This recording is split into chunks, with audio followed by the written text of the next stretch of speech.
Halo semuanya, selamat wayah kia ya dimanapun kalian berada. Kembali lagi bersama Mamang dan di video kali ini kita bakal lanjutin manhwa Kang Fitness Dunia Murim. Kita masuk di part 20. Di awal video ini, beberapa hari kemudian Mujin yang tengah melakukan latihan pagi-pagi buta hampir saja ketahuan oleh seorang murid yang mengantarkan suplai makanan untuknya. Tetapi untungnya ia masih selamat berkat Abot yang mengodenya dengan sebuah batu kerasnya.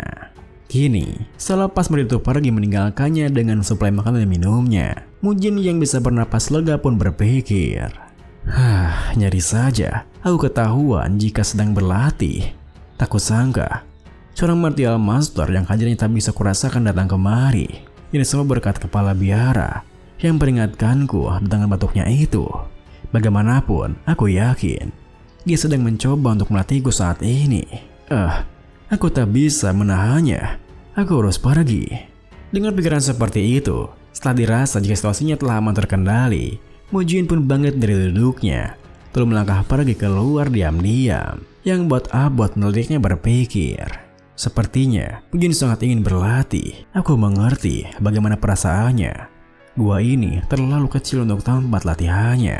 Baiklah, silakan keluar dan berlatih. Sayangnya, dugaan Abot malah melenceng jauh, di mana Mujin keluar dari sana bukanlah untuk berlatih, melainkan untuk mencari protein.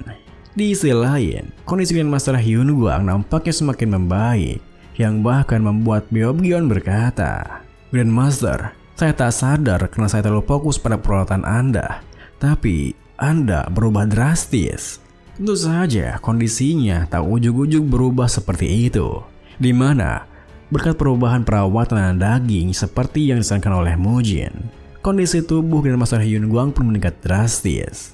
Tubuhnya dulu lemah dan tak berotot, tetapi kini otot-otot telah tumbuh di berbagai tempat. Dan berkat hal itu, Grandmaster Hyun Gwang bisa bergerak sendiri tanpa bantuan Beobgyeon. Suatu waktu, dikala hanya beberapa menit sebelum hujan tiba, saat Beobgyeon izin untuk berdiri karena harus mempersiapkan makan siang, Grandmaster Hyun Gwang melangkah keluar rumahnya seorang diri sembari berpikir, semua ini karena sikap keras kepalaku sendiri. Tak kusangka aku akan sadar setelah sekian lama waktu berlalu.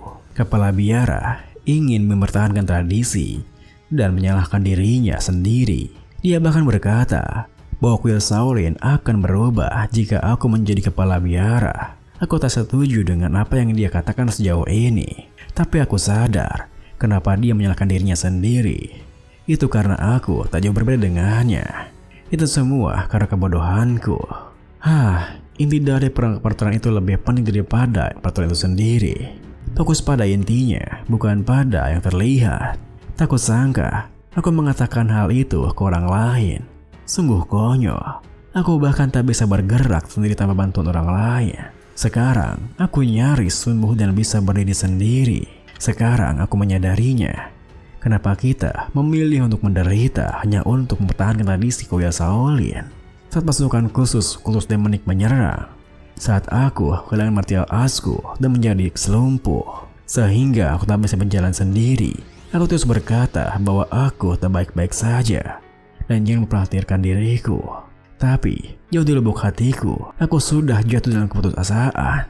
Aku punya pemahaman yang luar biasa tentang dunia. Aku mengerti martial art dan kitab suci, tapi hatiku yang mulai terluka tak bisa memaknai dengan benar isi konten tersebut. Karena energi intiku telah rusak dan aku tak bisa mengakumulasikan energi lagi. Sekarang aku mengerti, aku hanya keras kepala. Di masa depan, bahkan jika tempatku berdiri ini menghilang, tempat ini dan pemandangannya akan tetap ada di benakku. Itu akan tetap ada meski sudah tak terlihat. Meskipun itu tak ada, itu akan tetap terlihat.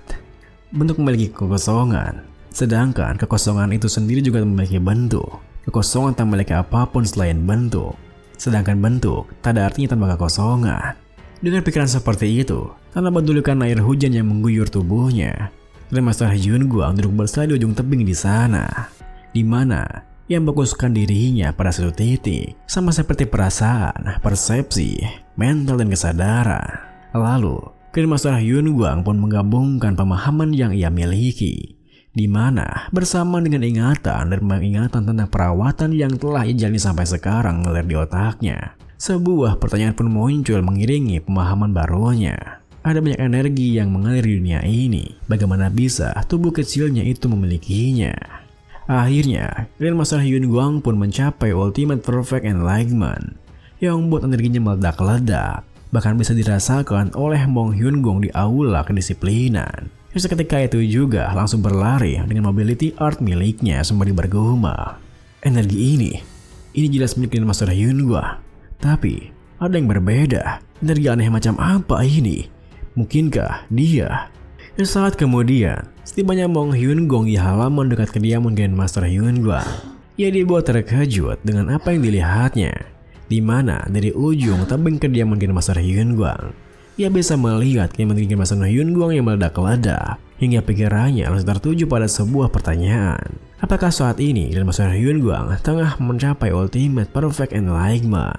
Kemudian, saat bagian besar perhatian para Mong disana tertuju pada tebing, tempat di mana Grandmaster Hyun Guang berada, energi yang meledak-ledak miliknya tiba-tiba melesat tinggi ke langit, diiringi dengan kilat yang menyambar-nyambar, hingga akhirnya awan mendung di sana pun menghilang sepenuhnya, menampakkan langit yang begitu cerah dengan energi Grandmaster Hyun Guang yang masih menjulang tinggi ke langit. Pada saat itu, bahkan mereka yang tak familiar dengan energi itu juga mengerti. Energi yang sangat terang, menyilaukan mata, hangat dan penuh belas kasih. Itulah sesuatu yang tak pernah ada di dunia ini, tapi tidak menakutkan. Seketika itu juga, karena mereka semua mengira jika Grandmaster Hyun Guang telah mencapai nirvana, para Mong di sana pun melakukan posisi sembah dengan khidmat sembari berkata, pergi, melampaui, benar-benar melampaui pencerahan, salam. Bentuk memiliki kekosongan, sedangkan kekosongan itu juga memiliki bentuk. Namun, masih punya untuk membuat Mong Hyun Guang begitu terkejut. Keterkejutannya malah semakin bertambah ketika melihat Grandmaster Hyun Guang yang muncul mendekat sembari berkata, "Hoho, apa yang ada dalam pikiranku akhirnya menyentuh hatiku." Ketika itu juga Mong Hyun Guang bertanya, "Tetapi Grandmaster Hyun Guang, jika Anda sudah mencapai nirvana, mengapa Anda belum mencapai kebudaan?"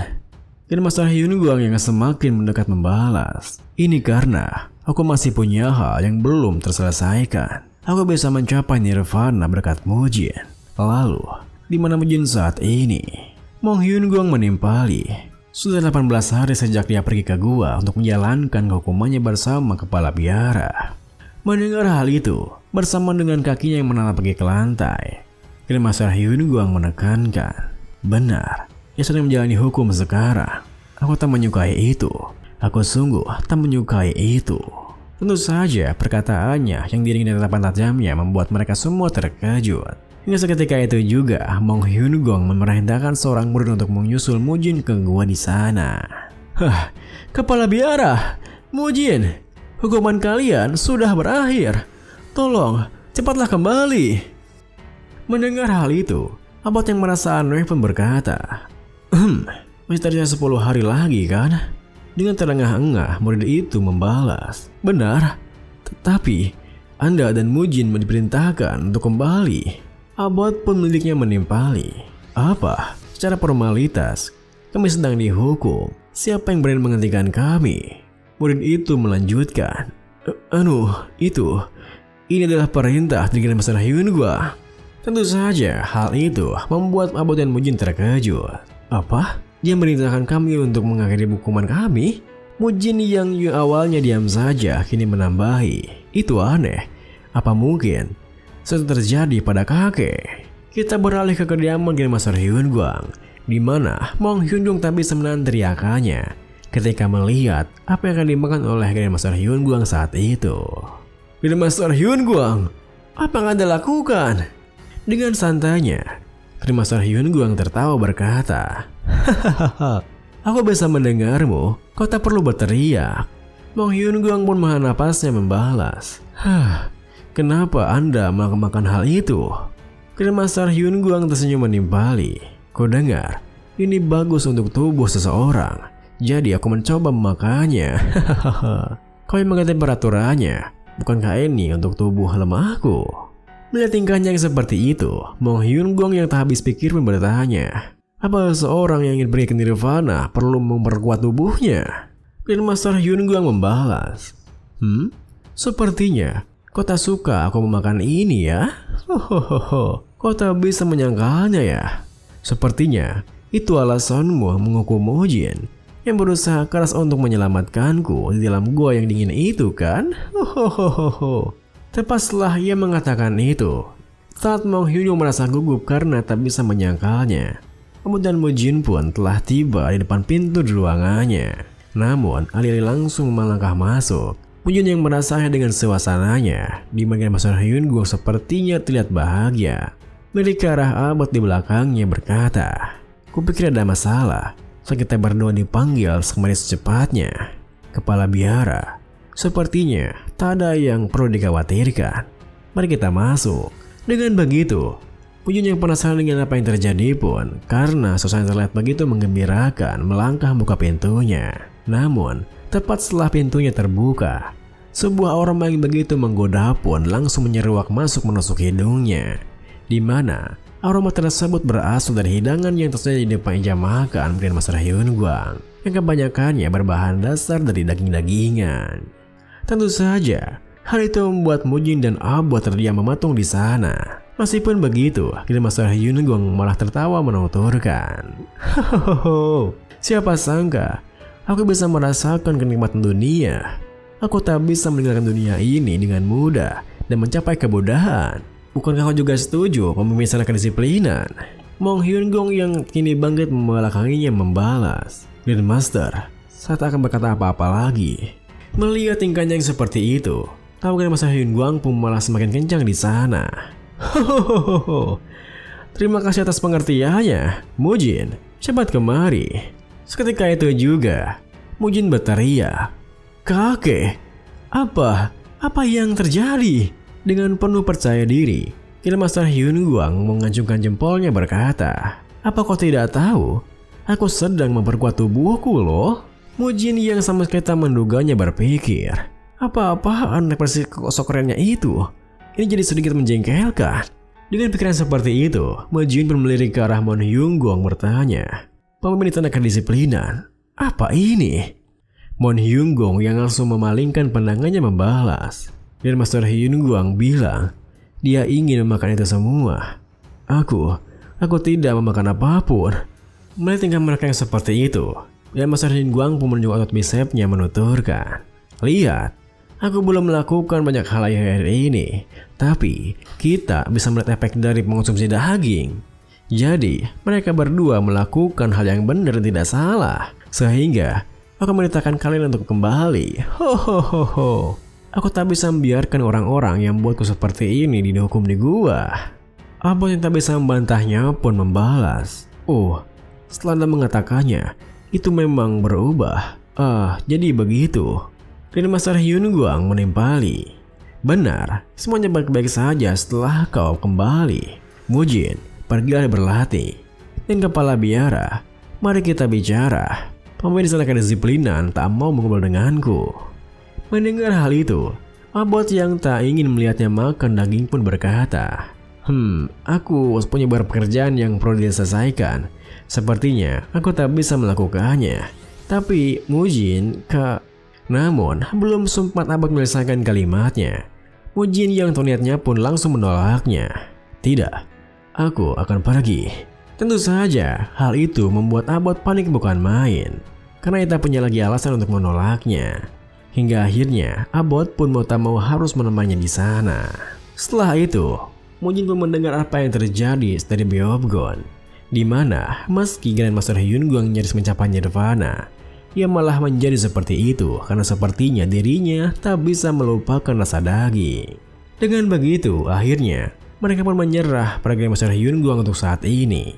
Akan tetapi, tak semua yang terjadi itu berakibat buruk. Ada juga isi baiknya. Seperti Beobgon yang mengantar Mojin untuk berlatih sembari berkata, "Oh ya, aku juga membawa peralatan yang kau minta dari pemimpin Aul Arhat.